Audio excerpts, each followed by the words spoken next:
Bread খাচ্ছিস? কত butter লাগিয়েছিস? সেই তুমি আবার চলে এসছো, আমি লুকিয়ে লুকিয়ে নিয়ে এসে খাচ্ছি বাটার দিয়ে একটু। আর একদিন কফি তো নিয়ে খাচ্ছি। এসছিস, একদিন খাচ্ছিস, বাটারটা কেন লাগাতে হবে? কফিটা আমি স্টিভিয়া দিয়ে করেছি, সুগার ফ্রি, কোনো অসুবিধা নেই। বাটারটা আজকে খেতে ইচ্ছা করছিল, একটু ব্রেড দিয়ে এগ পোচ খেয়েছিস? এগ পোচ আর এই যে ব্রেড দিয়ে বাটার আর কফি, ব্রেকফাস্ট। দেখ বৃষ্টি থেমে গিয়ে আবার রোদ্দুর উঠে গেছে। আমি খাচ্ছি এখানে বেশি করে দুধ দিয়ে, আমুল দুধ দিয়ে গাঢ় করে কফি, আর মা খাচ্ছে এখানে এই যে ব্ল্যাক কফি, কালো কালো তেতো তেতো ব্ল্যাক কফি। আমার মা পারেও সত্যি, এখানে এসে তো একটু খাবে বলুন ভালো মন্দ, সেটাও খাবে না। চলুন আজকে গিয়ে দিদানের সাথে একটু দেখা করে আসি। আশা থেকে আমার দিদানের সাথে দেখাই করা হয়নি, ওই যে সেইভাবে ওই বাড়িতে যাওয়া হয়নি বলে। আমি যাই, আর চলুন আপনাদেরও নিয়ে যাই সাথে করে। এখানে একটা সাইডে পিছনের দরজা আছে, ওখান দিয়ে ওই বাড়িতে যাওয়ার জন্য বেরোনো যায়। তো এখান দিয়ে বেরিয়ে একটা গরু দাঁড়িয়েছিল একটু দূরে, কে বেরোচ্ছে সেরকম করে পিছন ঘুরে দেখছে। ওই যে আমি আর ধরতে পারিনি ওটাকে ভিডিওর মধ্যে, ততক্ষণে এগিয়ে চলে গেছে, শুধু জাস্ট চেক করে নিল যে কে আসছে। এইটা হচ্ছে আমার দিদার বাড়ি। তো চলুন, এই যে এইখানে আগে এই ঘরটায় দিদার আমার থাকতো, মানে দিদার দাদু। এই জায়গাগুলোয় এইটা আমার দিদার আলমারি। এখন যদিও বা বেশিরভাগ সব আমার জিনিসই রাখা আছে এর মধ্যে। দাঁড়ান আলোটা জ্বালিয়ে,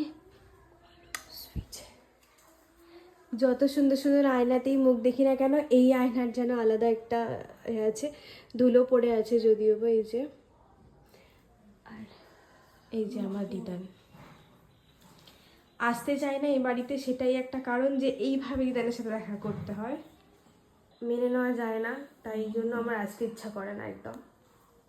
আগে বাড়িতে ঢুকতাম জোরে দিদা দিদান করে ডাকতে ডাকতে, সেটা আর ডাকতে পারি না, ওই জন্য আর ভালো লাগে না এখানে আসতে। আগে এই বাড়ির ওপরে এখানে বড় মণিমারাও থাকতো, এখন তো নতুন বাড়ি করে ওই দিকে চলে গেছে, তাই ঘরটা একদম ফাঁকা হয়ে যাওয়ার কারণে পুচকিটার একদম ভালো লাগে না। ভালো করে বলো, জোরে জোরে জোরে জোরে। হাই, কেমন আছো? দেখলেন কি কিউট ভাবে আপনাদের জিজ্ঞেস করলো, উত্তরটা কিন্তু কমেন্টে অবশ্যই দিতে হবে। এই রুমটায় আগে বড় মণিমারা থাকতো, আর এইখানে সবাই মিলে সন্ধে হলে একসাথে বসে গল্প, একসাথে খেতে বসা, অনেক স্মৃতি আছে। তার মধ্যে একটা ছোট্ট স্মৃতি যেটা দেখতে পেলাম সেটা হচ্ছে, দেখুন এই যে পুরানো ফটোগুলো এখনও কিন্তু এখানে রাখা আছে, আর এই শোকেসটার মধ্যে আমার দাদার একদম ছোট্টবেলাকার খেলনাগুলো আছে। আর এই ঘরটা জানেন তো, আমার দিদা যখন অসুস্থ ছিল তখন এই ঘরটায় থাকতো। এখনও যেন মনে হয় যে দরজাটা খুললেই হঠাৎ করে দিদানকে দেখতে পাবো। দিদান আমার শুয়ে শুয়ে দেখতো, আর আমি এই আয়নার সামনে সাজুগুজু করতাম। আর একটা জিনিস কি দেখতে পেয়েছি জানেন, দাঁড়ান লাইটটা অন করি, সেই কোন ছোট্টবেলাকার আমার আর আমার বান্ধবীর ছবি। দেখলেও কি অবাক লাগছে, এটা দেখুন কিভাবে সেই দিদান ঝুলিয়ে রেখেছিল, সেটা এখনও আছে।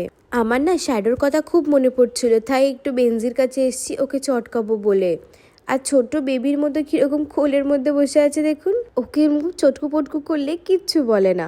এইদিকে কি অবস্থা, এই বাড়িতে ফেরার সময় দেখুন কি দেখতে পেয়েছি। আমি তো রাস্তার মধ্যে দেখে ভয়েতে দাঁড়িয়ে পড়েছি। শুনেছি নাকি ঘর গেলে যদি একবার কামড়ায় তাহলে যতক্ষণ না মেঘ ডাকে তার আগে ছাড়ে না।